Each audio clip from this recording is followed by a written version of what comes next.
Capítulo 11. A missão.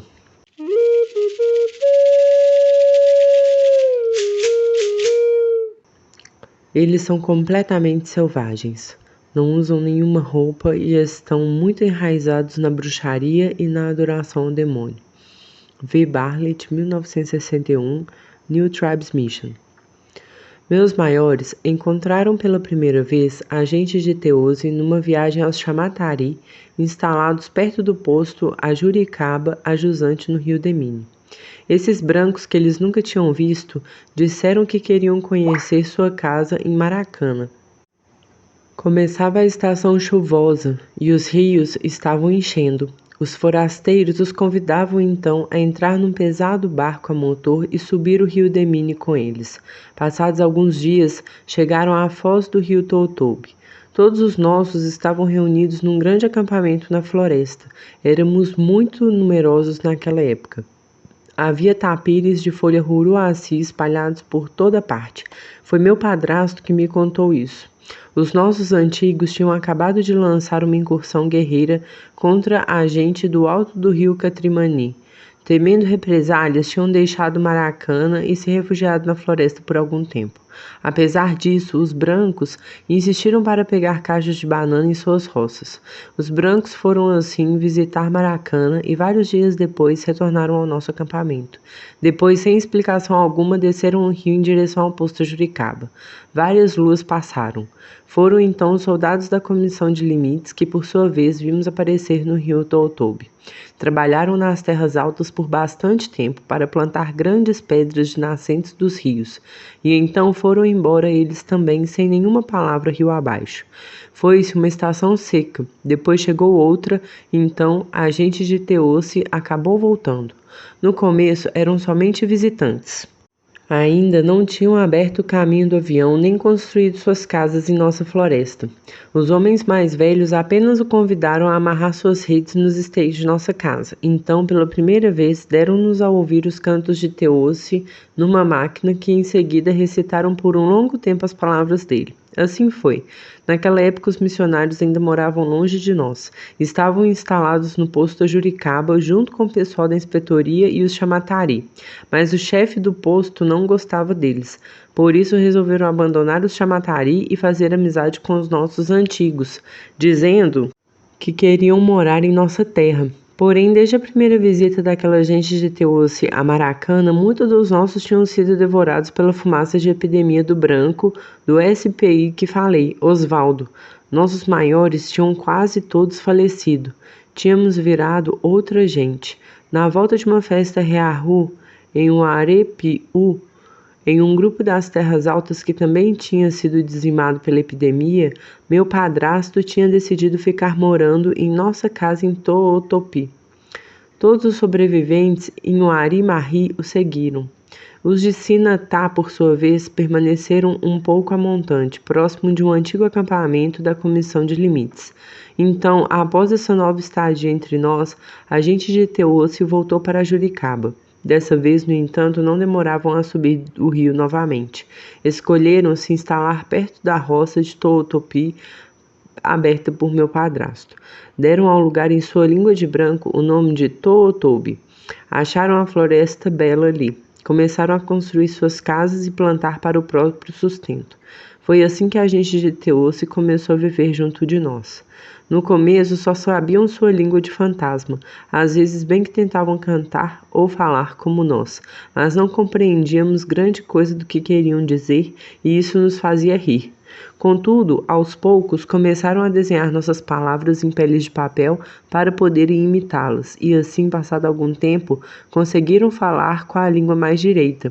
Foi então que começaram a nos amedrontar com as palavras de Teose e nos ameaçar constantemente. Não masquem folhas de tabaco, é pecado, sua boca vai ficar queimada. Não bebam o pó de Iacoana, seu peito ficará enegrecido pelo pecado. Não copulem com as mulheres dos outros, é sujo. Não roubem os que lhe é recusado, é errado.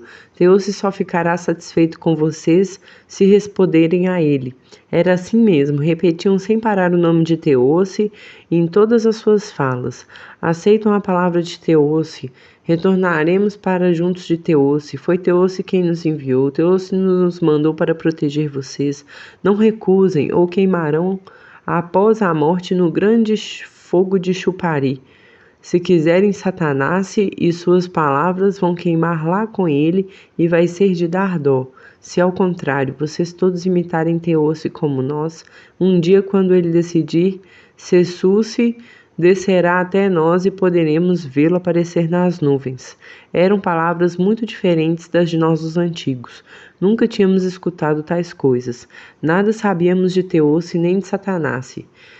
Nem sequer havíamos jamais ouvido seus nomes serem pronunciados, tampouco o de Sessuce. Só conhecíamos as palavras de Omama e de Ioasse. Contudo, naquele tempo, nossos antigos tinham muito receio dos brancos. Muitos deles tinham acabado de ser devorados pela fumaça de epidemia de Osvaldo. Acharam que a gente de Teose podia estar dizendo a verdade. Ficaram inquietos ao ouvir aquelas palavras desconhecidas, por isso começaram todos a imitá-los, inclusive os grandes homens e os xamãs. Dava dó de ver. Ainda penso nisso muitas vezes até hoje. A gente de Teose demonstrava abertamente sua raiva contra os homens que, apesar de tudo, tinham coragem de continuar fazendo dançar os espíritos. Diziam-lhes para parar que eram maus e que seu peito era sujo. Chamavam-nos de ignorantes e ameaçavam sempre. Parem de fazer dançar seus espíritos da floresta. Isso é mal. São demônios que Teose rejeitou. Não os chamem, eles são de Satanás. Se continuarem assim ruins e persistirem em não amar Sessuce, quando vocês morrerem, serão jogados no grande fogo de Chupari. Vão dar dor de ver, sua língua vai ressecar, sua pele vai estourar nas chamas. Parem de beber o pó de Aquana.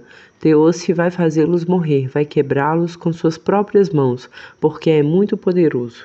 Essas más palavras, repetidas sem descanso, acabaram assustando os xamãs, que não mais ousavam beber iacoanas nem cantar durante a noite. Apenas se perguntavam quem poderia ser Teose para querer maltratá-los daquele modo. Omama nunca tinha dito coisas assim. Nossos maiores só conheciam a beleza e a força do Chapiri e preferiam seus cantos a qualquer outra coisa. Não entendiam por que os brancos tinham começado a falar tão mal com eles. As novas palavras que diziam os deixavam confusos e ansiosos. Então, um a um, começaram a rejeitar seus próprios espíritos que foram embora. Os últimos grandes xamãs não tinham coragem de chamá-los, nem mesmo para curar os doentes. Emudeceram eles também. Diante disso, todos os outros moradores de nossas casas, pouco a pouco, acabaram aceitando as palavras de Teose. Assim que os missionários terminaram de construir suas casas em Toutobe, foram morar lá com suas mulheres e filhos. A partir de então, começamos todos a imitar as palavras de Teose, exatamente como eles faziam. Todos os dias, a gente de nossa casa se reunia ao chamado deles, mesmo as crianças e os velhos. Era de manhã muito cedo, fazia frio e sentíamos sono, mas tínhamos de ir assim mesmo. Cada qual pensava consigo mesmo. Se eu não imitar Teose como os outros, vou arder sozinho no fogo de Chupari. Assim, apesar de sono, acabávamos descendo das nossas redes. Éramos muito dóceis naquele tempo. Seguíamos tudo o que nos dizia o pessoal de Teose. Quando estávamos todos reunidos, os brancos se punham a cantar. Quem criou o sol? Não fui eu que criei, foi Teose que criou. Quem criou a lua? Não fui eu que criei, foi Teose quem criou. Quem criou a floresta? Não fui eu que criei, foi Teose que criou. Quem criou a caça e os peixes? Não fui eu que criei, foi Teose que criou. Cantavam também que Teose havia feito existir a terra e o céu, a luz e a noite, o vento e a chuva. Contavam como havia também dado a vida a Adão e Eva. Foi Teose que nos pôs no mundo, pegou o barro, amassou com as mãos, transmitiu-lhe o sopro de vida para criar um homem. Seu nome era Adão. Mais tarde fez com que dormisse e arrancou-lhe uma costela para criar uma mulher. Foi também ele que deu filho às mulheres. Deus é muito poderoso, nós o chamamos de Pai, ele nos faz felizes. Aceitem as palavras dele. Mais tarde, ele virá buscar vocês e os levará consigo. Perguntávamos a ele: mas onde afinal vive esse que vocês chamam de Teoce? Respondiam: mora para além do céu, está construindo lá nossas casas. É por isso que ainda não veio nos buscar em pessoa, mas já nos enviou seu filho Sessuce para lavar a sujeira de nosso peito com seu sangue. É com Teoce que iremos viver para sempre após a morte. Não morreremos de verdade. Ouvindo isso, dizíamos a nós mesmos: está bem, vamos imitar Teoce como fazem os brancos. Assim nosso peito permanecerá limpo e, quando desaparecermos, iremos morar com ele. Os missionários nos falavam de Teoce, mostravam-nos imagens dizendo: essas são as palavras da Bíblia. Então pensávamos: talvez as coisas tenham acontecido como alegam. Estariam dizendo a verdade àqueles forasteiros? Talvez as palavras de Teoce sejam mesmo verdadeiras. Era assim que conseguiam nos enganar. Suas palavras desencaminhavam nosso pensamento e nos deixavam preocupados. Uma vez reunidos, depois de termos cantado e escutado os brancos, tentávamos falar com Teoce um de cada vez como eles. Todo mundo tinha de fazer isso. Os homens e as mulheres, tanto os jovens quanto os mais velhos. Primeiro fechávamos os olhos com a cabeça entre as mãos, então falávamos em voz alta sem medo. Quando queríamos sucesso na caça, dizíamos: Pai Teoce, você é bom, só você é generoso. Quero ir caçar hoje, proteja-me das cobras. Torne suas presas inofensivas. Faça com que fujam quando eu me aproximar. Proteja-me das formigas Chirrô. Tire a dor da picada delas. Foi você que criou os animais de caça. Ponha-os no meu caminho na floresta. Todos temos fome de carne. Faça com que eu encontre uma anta. Vou flechá-la e direi obrigado. Iremos comê-la todos juntos. Ficaremos de barriga cheia e felizes. E se eu comer anta demais, proteja-me da diarreia. Se não, envie-me macacos, guaribas e mutum. Irei flechá-los também. Mostre-me um jacaré para que eu golpeie. Torne-o covarde para que não me morda caso eu pise nele por descuido. Ou então, faça com que eu descubra pelo menos um jabuti no chão da floresta. Eu falarei obrigado. Faça isso e poderemos achar que você é realmente bom. Os adultos também falavam com Teoce a respeito das mulheres. Diziam: Pai Teoce, você é bom. Sou feliz graças a você. Nenhum outro é tão grande. Expulse Satanás para longe de mim quando ele me faz olhar para a mulher de outro. Impeça-me de escutá-lo quando me diz: olha, aquela mocinha é tão bonita como a vulva dela. Faça-me copular apenas com minha esposa. Basta queremos fazer amizade com uma mulher, Satanás se nos torna lúbricos. É mal. Só você pode fazê-lo recuar. Você tem de me fazer forte. Os xamãs também pediam a Teoce para lavar-lhes o peito. Pai Teoce, meu peito está sujo. Lave-o com sangue de Sessuce. Quando seus espíritos chapires se aproximarem de mim, expulse-os, mande-os de volta para onde vieram. É Satanás que os conduz e manda eles fazê-los dançar. Teoce, quero fazer descer seus espíritos em lugar deles. Você que criou os anjos, envie-os para mim. Só eles são realmente belos e poderosos. Também costumávamos cantar: Pai Teoce, amamos seu filho Sessuce. Quando ele descer do céu, seguiremos seu caminho. Iremos viver com ele na sua floresta, onde não há feiticeiros inimigos, nem cobras, nem espinhos, nem formigas caxi. Cá embaixo, a floresta é hostil, por isso queremos nos juntar a você. Assim, não passaremos mais fome, pois na sua casa há pão e café em abundância. Seremos felizes, comeremos à vontade. Nosso pai Teoce é generoso. Sua floresta é magnífica. Vou para junto de Teoce, na casa dele, não mais farei o mal. Não comerei a vulva de nenhuma mulher que não seja minha esposa. Junto dele não ficarei mais doente e não morrerei nunca mais. Tenho medo de queimar no fogo de Chupari com Satanás. Apenas os que ignoram a palavra de Teoce nele perecerão. Eu chegarei à floresta de Teoce. Teoce é muito poderoso. Não temo mais os feiticeiros inimigos. Teoce sabe tornar seus malefícios inofensivos. Por mais que tentem soprar em mim com suas zarabatanas, não conseguirão mais me matar. Joguei meus temores para longe de mim, viverei com meu pai Teossi e seguirei Sessusi. Essas palavras de Teossi são palavras de outra gente, não são de nossos antepassados. Apesar disso, naquele tempo, nos esforçávamos por repeti-las sem parar na companhia dos brancos. Às vezes, alguns de nós começavam a ir às escondidas quando alguém enrolava a língua e imitava desajeitadamente. Eu mesmo zombei assim dos outros muitas vezes, mas dentro de mim pensava, devemos dar dó de ver. Fechamos os olhos para falar com Teossi e não vemos nada. Dirigimo-nos a ele sem nem ao menos saber quem ele é. É verdade, cada um de nós tentava, no fundo do peito, se dirigir a Teossi, mas por mais que nossos ouvidos estivessem atentos, não ouvíamos nunca suas palavras. Por isso, naquela época, eu costumava me perguntar: com o que se parece a voz de Teossi? Será que um dia vai finalmente responder? Algum tempo depois de ser instalado em Toutoube, a gente de Teossi pediu a todos os homens adultos para se reunirem. Então declarou sem muita explicação: é preciso que vocês abram uma longa clareira, que será um caminho de avião. Outros brancos que, como nós, possuem as palavras de Teossi, logo descerão nele. Nossos antigos então obedeceram e começaram a trabalhar sob a direção de um novo missionário que acabava de chegar, um brasileiro que se chamava Chico. Os demais eram gente americana. Nossos pais trabalharam duro para abrir a pista. Por mais que fossem resistentes no trabalho, dava dó de vê-los derrubando grandes árvores a machadadas, sob o sol escaldante dias a fio. Chico era muito agressivo, repisava as palavras de Teossi e só interrompia para dar ordens.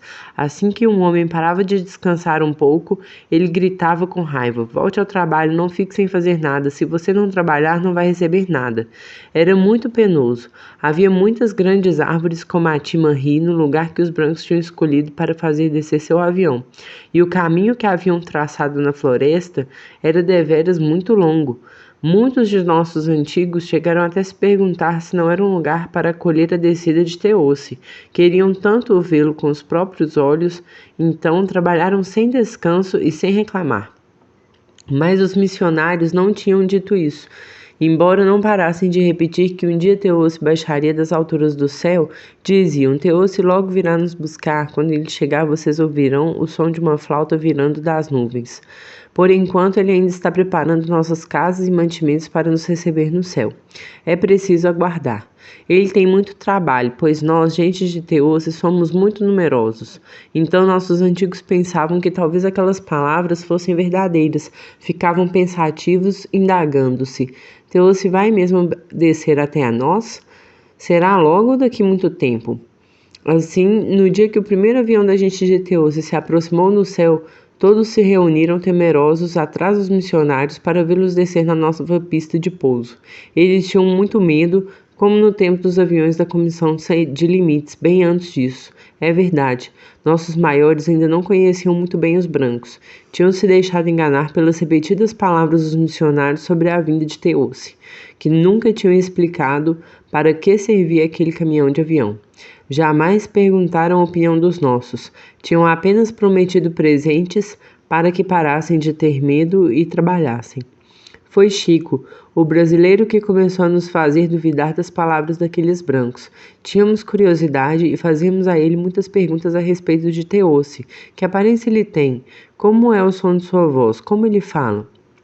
A todas as perguntas, Chico se limitava a responder sempre a mesma coisa: Teossi é Tupã, o trovão. Isso nos irritava, pois era uma mentira descarada. Sabíamos muito bem que no primeiro tempo a voz sonora do trovão tinha exasperado nossos ancestrais, que por fim o flecharam e devoraram. Chico se enfurecia com facilidade e falava muito mal conosco. Às vezes também tentava nos assustar, como na vez que ficou furioso porque crianças tinham surrupiado melancias que ele tinha plantado ao longo da pista do avião. Para desencorajar os pequenos, plantou uma estaca na frente de sua plantação e amarrou nela uma espingarda com gatilho amarrado a um cipó. Declarou a todos que a arma abriria fogo sobre qualquer um que se aproximasse de suas melancias. Noutra ocasião, Mandou-nos segui-lo até sua roça de milho, então começou a despejar nervosamente um pó branco sobre as espigas das plantas. Devia ser pó para matar mosquitos e baratas. Depois ameaçou-nos de novo. Agora, se vocês continuarem a roubar meu milho, vão morrer. Na mesma época, ele também gritou, cheio de raiva, com um xamã que se recusava às palavras de Teuce. Vou matá-lo e beber seu sangue. Gosto de beber sangue de Yanomami. Mas a bravata, longe de assustar o rapaz, apenas enfureceu a ele e aos seus. Os irmãos dele logo vieram acudir-lhe e enfrentaram Chico, gritando tanto quanto ele.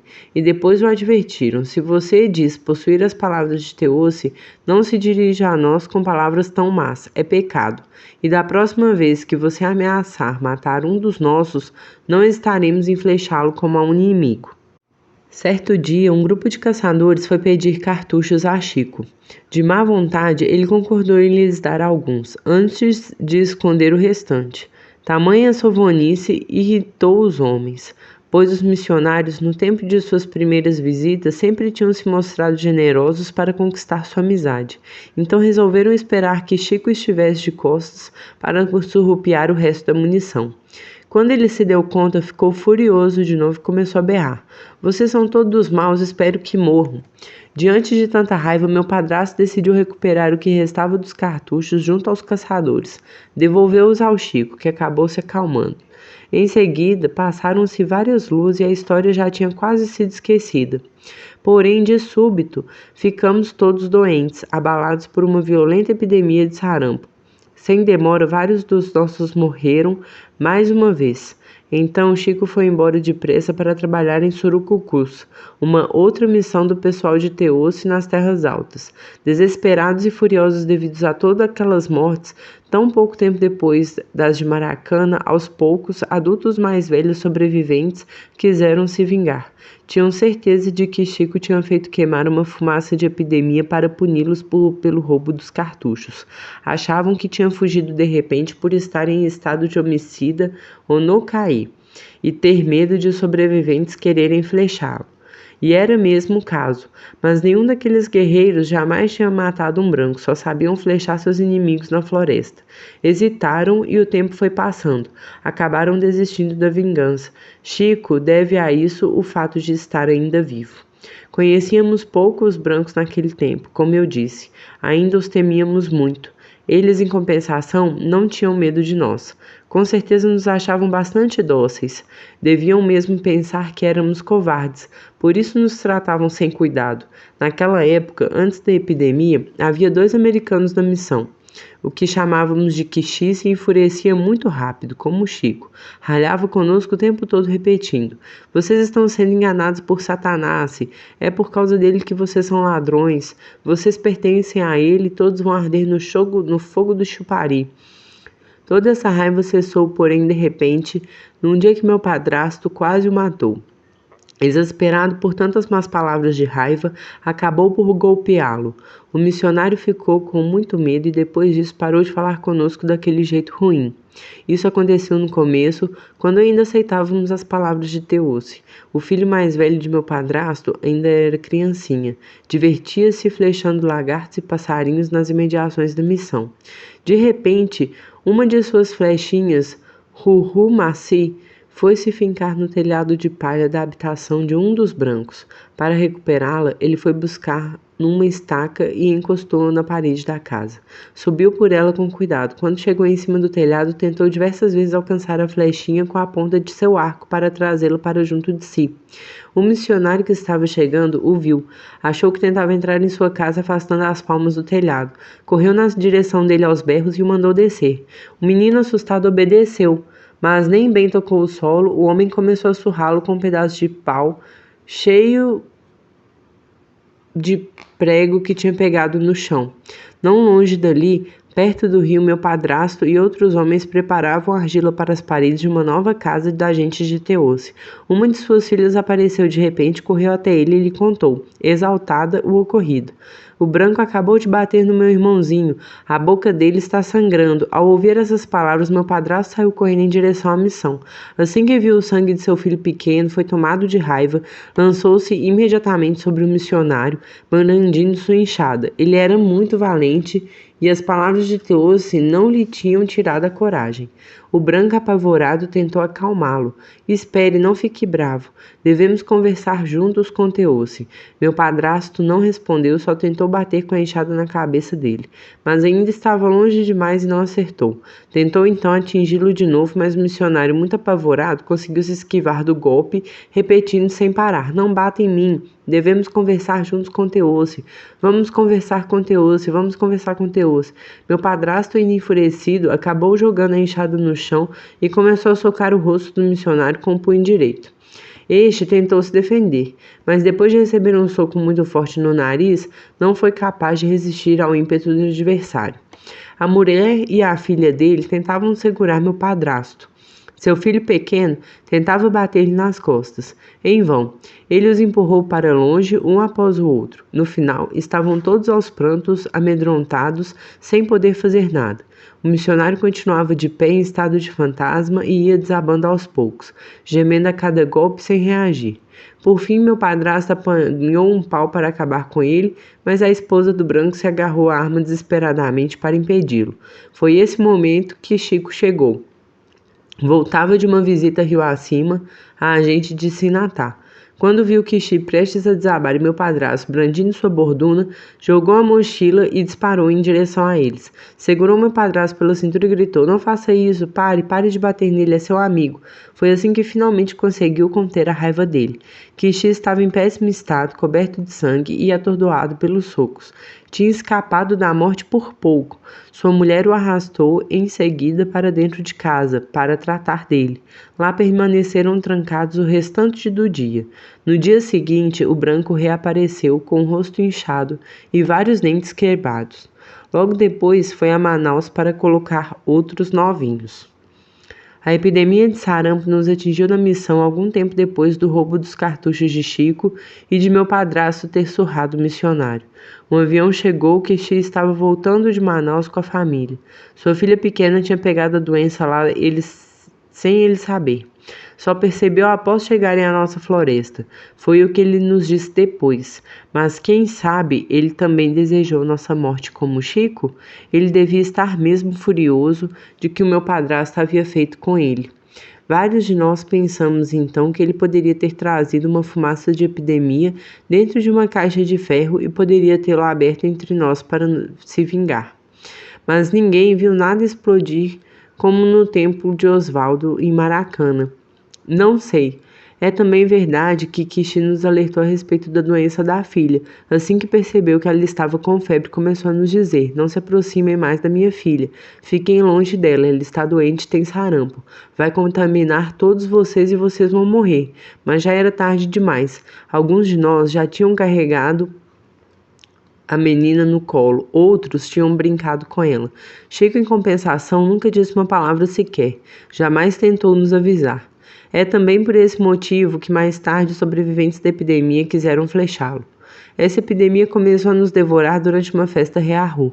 Nossos antigos tinham chamado a nossa casa de Toutobe, a gente de Uarepi, que vivia rio acima nas terras altas. Eles não tinham mandioca suficiente em suas roças para a festa que pretendiam dar. Meu padrasto os tinha convidado para se servirem da roça dele. Tinha também proposto que viessem caçar conosco, para juntar a carne necessária, de modo que, assim que os visitantes chegaram, todos os homens da casa partiram para uma caçada de vários dias. Mas os caçadores acabaram voltando muito mais cedo do que o previsto. Só tinham flechado 2 antas. Na mata, vários deles tinham começado a arder em febre. O mesmo acontecia em nossa casa. Foi assim que a doença começou a escurecer nossos pensamentos. Apesar disso, os preparativos para a festa prosseguiram durante alguns dias. Um grupo de mulheres foi para as roças colher mandioca. Descascaram-nas e empilharam no lado na praça central. Depois cobriram com folhas de bananeira. No dia seguinte, começaram a ralar a mandioca para preparar farinha para os beijos a serem servidos como acompanhamento da carne moqueada. A essa altura, a febre já tinha atingido a maior parte das pessoas na casa. No dia seguinte, só havia um punhado de mulheres que ainda tinham forças para assar os beijos. Muitos pensaram que podia ser uma simples doença da tosse e não se preocuparam muito, mas estavam enganados. Era sarampo mesmo, que é muito mais perigoso para nós. Nós o chamamos Sarapo Awai. Quase todos foram contaminados em pouco tempo, tanto os nossos quanto os convidados de Uarepiú. Logo depois, a doença se espalhou para Sinatá. Então, mais uma vez, como tinha acontecido em Maracana, as pessoas começaram a morrer uma após a outra, dentro de casa e na floresta, tanto crianças quanto adultos, homens e mulheres.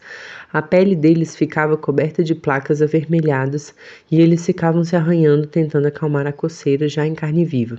Perdiam todo o cabelo e o resto ficava inchado. Eram tomados por uma tosse e constante ardiam em febre. No começo da epidemia, o missionário mandou os que ainda não tinham sido atingidos cortar lenha em grande quantidade para aquecer os doentes. Assim, com os demais adolescentes ainda saudáveis, passei meu tempo rachando a machadadas troncos de árvores mortas nas roças. Porém, logo fui eu mesmo pego pela doença. Aquela epidemia sauara era muito feroz mesmo. Tinha muita fome de carne humana e quase me matou também. Fiquei tão mal que quase acabei perdendo a consciência. Virei fantasma e a febre me queimava por toda parte. Comecei a ver em sonho o peito do céu desabando sobre a terra. Os xamãs de nossa casa trabalhavam freneticamente para segurá-lo, mas nada adiantava. O céu balançava com estrondo e continuava rachando e desmanchando de ponta a ponta. Pedaços enormes se soltavam com estalos ensurdecedores. Depois caíam devagar sobre mim, brilhando num clarão ofuscante. Todos os moradores de nossa casa choravam e até os xamãs gritavam de medo. Eu tinha certeza que o céu estava desabando sobre a floresta e iria esmagar todos os humanos. Comecei também eu a berrar de pavor, mas de repente voltei a mim. Então, mais calmo, exclamei em voz alta: que pavor! Acabo de ver o céu quebrando e caindo sobre nós. Fiquei de fato muito doente naquela epidemia. Apesar disso, no final consegui escapar da morte. O pessoal de Teose chamou seu avião com um médico e remédios para curar nossa doença. Foi desse modo que minha irmã mais velha e eu conseguimos sarar. Meu padrasto também sobreviveu, embora tenha realmente chegado a agonizar. Todos os nossos parentes já estavam aos prantos em torno dele e tinham preparado um saco de folhas e estacas para colocar seu cadáver na floresta. Foi o que aconteceu. Eu ainda não conhecia bem os Chapiri naquela época, mas penso que devem ter me protegido mesmo assim. É certamente graças a eles que ainda estou aqui para contar essa história e também é por isso que, mais tarde, me tornei xamã. Meu tio, de quem eu gostava muito, foi o primeiro a adoecer em Tohotobe antes de a epidemia se espalhar por toda a nossa casa. O missionário tinha advertido de que a filha estava doente, mas ele não lhe deu ouvidos e se aproximou dela para lhe falar com carinho. Assim foi ele o primeiro contaminado. Depois morreu muito depressa, antes de todos os outros. Ficou tão doente que já tinha virado fantasma. Os xamãs fizeram de tudo para tentar curá-lo, mas suas mãos tiveram de desistir e não conseguiram proteger a imagem dele. Enquanto trabalhavam, tentei me aproximar dele várias vezes, porque estava muito aflito com sua doença, mas os outros adultos me impediram, de modo que eu nunca mais o vi. Só escutei de longe a notícia de sua morte. A partir de então me senti realmente só. Esse tio era muito afetuoso comigo e me protegia. Carregava-me no colo e costumava me dar comida. A morte dele deixou nossa casa triste mesmo. Eu não parava de chorar. Os homens mais velhos de nossa casa acharam no começo que feiticeiros inimigos do alto do rio Mucajaí que lhe quebraram os ossos. Mas não era isso. Logo depois de seu fantasma ter ido para as costas do céu, outras pessoas da aldeia foram ficando doentes e morreram do mesmo modo que ele. Foi mesmo a epidemia Chauara que os matou. É por isso que, se eu fosse adulto, acho que teria flechado o missionário para vingar a morte dele. Mas eu não passava de um menino e tinha muito medo dos brancos. Mais tarde, quando crescia, Nunca deixei de pensar nesse tio. Ele tinha me feito refletir, dizendo: quando eu morrer, você deve ir embora para junto dos brancos. Não fique nessa casa. Ninguém mais aqui será seu amigo de verdade. São gente outra. Sempre guardei essas palavras comigo. Foi lembrando delas que mais tarde, já adolescente, deixei minha adolescência em Toutoube e desci o rio para trabalhar no posto de Ajuricaba. Depois de meu tio, foi minha mãe que a epidemia devorou. Começou a arder em febre. Ainda era jovem e muito forte. No entanto, morreu em alguns dias. Aconteceu tão de repente que nem pude cuidar dela. Eu mesmo estava em estado de fantasma e não a vi morrer. Ainda hoje me recordo disso com grande dor. Os missionários, poupados por sua própria epidemia, puseram minha mãe na terra à minha revelia, em algum lugar perto da missão Toutoube. Minha irmã mais velha e nossos demais parentes também estavam muito doentes. Meu padrasto agonizava. Nenhum de nós pôde impedi-los. Enterraram do mesmo modo muitos dos nossos. Eu soube disso bem mais tarde, depois de ficar curado. Mas nunca consegui saber onde minha mãe tinha sido sepultada. O pessoal de Teoce nunca disse para nos impedir de recuperar as ossadas. Por causa deles, nunca pude chorar minha mãe como faziam nossos antigos. Isso é uma coisa muito ruim. Custou-me um sofrimento muito profundo e a raiva dessa morte fica em mim desde então. Foi endurecendo com o tempo e só terá fim quando eu mesmo acabar. Após a morte, nosso fantasma não vai viver junto de Teoce, como dizem os missionários. Ele se separa de nossa pele e vai morar noutro lugar, longe dos brancos. Nossos defuntos moram nas costas do céu, onde a floresta é bela e rica em caça. Suas casas lá são muitas e suas festas rearru nunca param. Vivem felizes sem dores nem doenças. Vistos de lá de cima, somos nós que causamos fome e ameaçamos pelos seres maléficos. Por isso minha mágoa é um pouco aplacada quando penso que minha mãe vive feliz na floresta dos fantasmas, na companhia de todos os nossos parentes falecidos. É verdade. Somos nós, os poucos humanos que sobramos, que ficamos sofrendo na floresta, longe de nossos mortos.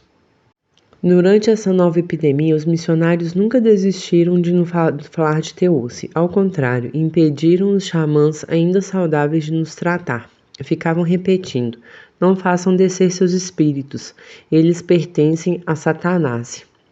É Teoce que, ao contrário, vai curar dos doentes. E os que morrem voltarão a viver junto dele. Serão felizes lá, não se preocupem. Receosos, os xamãs obedeceram e não fizeram nada.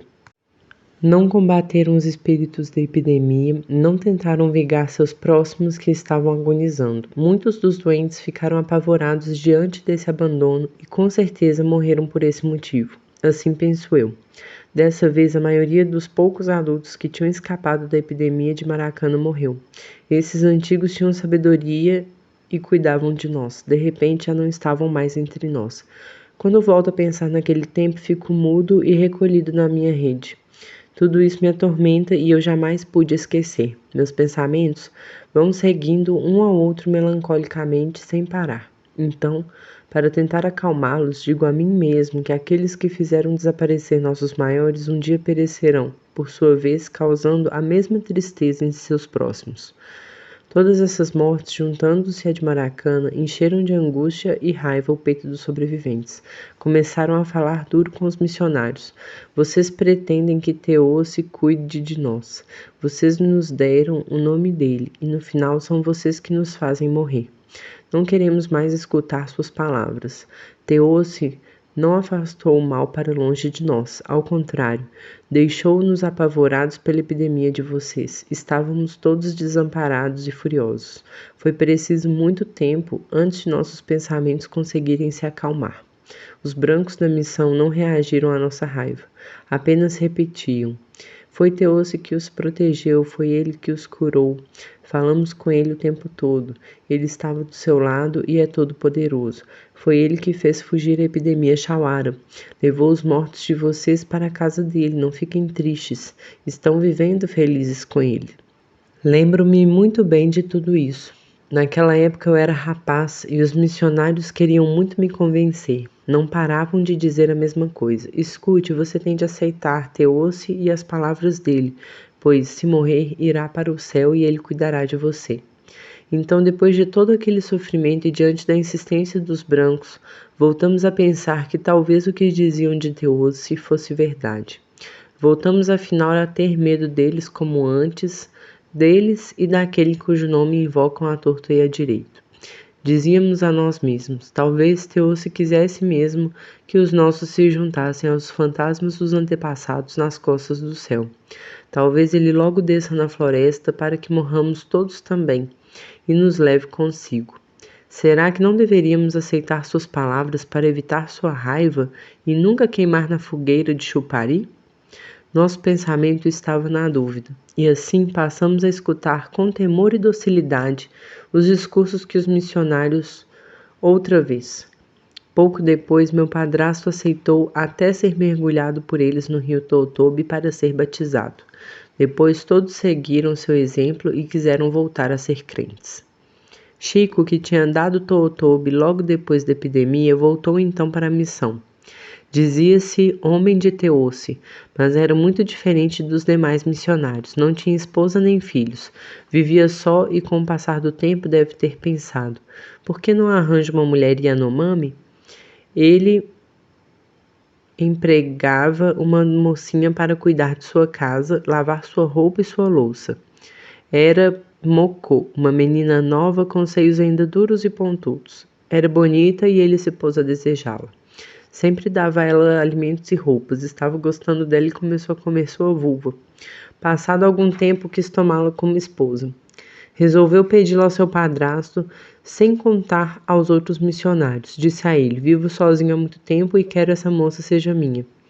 Eu também preciso de uma esposa. Pergunto-me por que meu padrasto acabou se deixando convencer. Por fim, concordou em dá-la a ele. Acho que deve ter pensado que, se recusasse, Chico poderia ficar furioso e querer se vingar com uma nova fumaça de epidemia, como Oswaldo tinha feito em Maracana. Eu fiquei muito desgostoso com tudo aquilo. A moça era parente minha e todos sabiam que Chico já tinha engravidado uma jovem mulher casada na aldeia. Enfurecia-me ver o fato de ele, mesmo assim, continuar pretendendo fazer parte da gente de Teoce. Tudo isso era muito ruim. Desde que chegara a missão, Chico não parava de nos dizer: não cobicem a mulher dos outros, não as chamem para copular na floresta, é pecado. Ele nos tinha enganado, bem como todas as suas mentiras. Por causa disso, o pessoal de Totobe ficou novamente com raiva. Começaram a enfrentá-lo sem medo. Como é que você pode imitar as palavras de Teoce e cometer você mesmo os pecados de que fala? Então você mentiu para nós? Chico respondia irritado: não estou cometendo pecado. Quero me casar com ela, não desejo mulher de outro, sempre obedeço Teoce. Mas nossos antigos se torquiam. Mentira! Vá pedir uma esposa à sua gente em Manaus. As mulheres dos brancos são muitas. Se você se casar com uma mulher de sua terra e imitar Teoce com retidão, nós o seguiremos. Mas se continuar assim, querendo copular com nossas meninas, uma depois da outra, é porque ele está nos enganando. Você é mau. Se você fosse filho de Teoce, ficaria sem mulher em vez de comer a vulva de nossas filhas e esposas. Você costuma dizer que somos falsos e você nos imita. É porque suas palavras de Teoce são mentiras e seu pensamento está cheio de esquecimento. Nossos antigos achavam que, se os brancos eram portadores das palavras de Teoce, como afirmavam, não podiam tocar em nossas mulheres. Caso o fizessem, significaria que eram mentirosos e que Teoce não existia. Depois da epidemia, estavam todos abalados pela lembrança de seus mortos e atormentados pelas palavras dos missionários. O comportamento de Chico deixou-os mais confusos e furiosos. Perderam então toda vontade de imitar aqueles brancos que, afinal, não lhes pareciam ser mais do que impostores. Voltaram a se mostrar negligentes em relação às palavras de Teoce. Alguns de nós ainda as escutávamos dos tempos em tempos, é verdade. Porém, aos poucos, todos foram perdendo o interesse por eles. Os missionários ainda tentavam nos falar o quanto podiam de Teoce e do pecado, mas nossos ouvidos tinham ficado surdos. Chico continuava repetindo suas ameaças. Se Teoce não estiver no pensamento de vocês e se vocês não o amarem, ele os fará morrer. Mas ele tinha feito coisas ruins demais em Totobe. Até outros brancos acabaram percebendo. O chefe do pessoal de Teoce mandou-o de volta para Manaus, onde ele, por fim, deixou de ser missionário. Nós também terminamos com as palavras de Teoce. As enganações de Chico nos tinham feito refletir e jogamos fora todas aquelas palavras de mentira e medo. Naquela época, meu padrasto chegou até a ameaçar o pessoal de Teoce com sua espingarda. Isso aconteceu porque um xamã reputado, que ele chamava de cunhado, morreu de repente durante uma visita à nossa aldeia. Era um grande homem vindo de uma casa das nascentes do Orinoco, chamada Maamapi. Era um grande amigo dele. Certo dia ele estava limpando o caminho do avião da missão a pedido dos brancos. Começou a sentir uma dor aguda no ventre. Teria sido flechado pelos chapiri de um xamã inimigo? Caçadores distantes teriam ferido seu duplo animal? Não sei. A doença não durou muito. Seu estado logo piorou e ele começou a sentir dores atrozes. No entanto, nenhum de nossos xamãs tentou arrancar sua imagem, as pontas de flecha que tanto o atormentavam. Nem meu padrasto, nem nenhum dos outros. Eles já não ousavam chamar seus chapiri para curar. Tinham-nos rejeitado e não bebiam mais Yaucoaona para alimentá-los e fazê-los dançar. Temiam as reprimendas dos brancos e se dirigiam a Teoce. Meu padrasto, que então era crente, tentou curar o visitante com as palavras que tinha recebido dos missionários. Pediu a Teoce que deixasse viver seu amigo. Teoce, eu o chamo de pai. Trago-o em meu pensamento. Você é bom, só pode nos curar. Foi você que criou a floresta e o céu. Só você é tão poderoso. Os chapires são fracos. Meu cunhado está agonizando. Tire a dor do seu ventre. Se ele ficar curado, lhe agradecerei. Se voltar à vida como Jesus, ficarei satisfeito com você. Se morrer, ficarei muito triste. Então pensarei enfurecido que suas palavras são apenas mentiras. Passou uma noite inteira ajoelhado junto ao doente, que se contorcia de dor. Manteve a cabeça baixa, o rosto entre as mãos. Imitava com obstinação as palavras de Teoce. Dava mesmo dó de ver. O amigo não parava de gemer e repetia: dói muito, eu vou morrer. De repente não se ouviu mais sua voz. Parou de respirar. Então todas as pessoas da casa se aproximaram de sua rede para dar início às lamentações de luto. Meu padrasto permaneceu agachado com sua mão agarrada na do amigo morto. Uma mulher muito velha chorou com ela durante muito tempo antes da dor de seu sofrimento se transformar em raiva. Então declarou diante de todos que choravam com ele: a partir de hoje não imitarei mais as palavras de Teoce, que deixou morrer meu cunhado sem fazer nada. Era de manhã cedo. O defunto ainda estava na rede. Meu padrasto foi à floresta nas proximidades para preparar a armação de estacas sobre a qual o cadáver deveria ser colocado. Depois voltou para casa atravessando a missão que era perto. Viu de longe o pessoal de Teoce concentrando em suas orações. Um deles chamou: venha conosco, vamos juntos conversar com Teoce, não fique triste, ele o protege. Meu padrasto seguiu adiante sem responder, com ódio de seu luto cravado no peito. Foi buscar a espingarda. Depois voltou com a arma na mão até a casa onde os brancos estavam reunidos. Estavam cantando as palavras de Teoce e insistiram mais uma vez que viesse se juntar a eles. Ainda mudo, ele se ajoelhou entre eles com a espingarda. Os cantos deles atiçaram sua fúria. Quando pararam de cantar, disseram que era a vez de ele imitar as palavras de Teoce. Meu padrasto permaneceu em silêncio. Escutava ao longe os choros de luto que continuavam saindo de nossa casa. De repente ele se pôs a gritar: Má, não vou mais cantar para Teoce. Não quero mais mentir. Ele não faz nada para nos curar. Só os nossos chapiri trabalham realmente para nos defender. O Teoce de vocês não passa de um preguiçoso. Dei ouvidos a vocês e me dirigi a ele, pois vocês tinham dito para mim que ele sabia curar. Ele não fez nada por meu cunhado. Agora acabou. Perdi toda a alegria. Só me resta a minha raiva. Surpresos com o tom exaltado de suas palavras, os missionários o fitaram com olhos amedrontados. Meu padrasto continuou gritando de pé diante deles, girando sua arma. Joguei fora as palavras de Teoce. Nunca mais vou falar nisso. Não quero mais fazer sofrer os meus com essas mentiras. Teoce deixou morrer aquele que estamos chorando. Estou furioso. Agora só tenho vontade de matá-los. Então enfiou um cartucho na espingarda e apontou na direção dos brancos, que fugiram imediatamente. Mas um deles, que chamávamos de Poruci, Ficou plantado na entrada de casa, diante de meu padrasto, que continuava xingando. Vocês fogem como covardes, mas vão morrer assim mesmo. Você que ficou aí, vou matá-lo primeiro. Estou furioso, assim. O americano, apesar de ser adulto, de repente começou a chorar de medo. Achava mesmo que meu padrasto ia atirar nele. Tinha desabado no chão. Meu padrasto o agarrou com uma mão pela camisa para levantá-lo, sem parar de gritar: Pare de chorar como uma criança, ponha-se ereto, quero matá-lo de pé. Naquele tempo, ele era um bravo e temido guerreiro. Porém, não matou o missionário. Deve ter ficado com pena de vê-lo naquele estado. No passado, aquele homem o havia tratado com amizade e lhe dera mercadorias. Por fim, baixou o cano da espingarda e o deixou fugir junto com os outros. Voltou à nossa casa, onde reencontrou o círculo de pessoas que ainda choravam em volta da rede do defunto. Fez um breve discurso do Rereamor, para que o cadáver fosse embrulhado num saco de folhas de palmeira e levado para a floresta ali perto, para ficar exposto. Alguns homens se encarregaram do fardo dessa tarefa. Os lamentos de luto recomeçaram com mais vigor. Todos estavam tomados de tristeza e raiva. Meu padrasto continuou carregando a dor pelos missionários para cantar e parou de dar ouvido aos discursos e reprimendas deles. Começou a denunciar as palavras de Teuce como mentira dos brancos. Mais tarde, ele inclusive se afastou da missão Totobe e foi viver bem longe no alto rio Anapiú.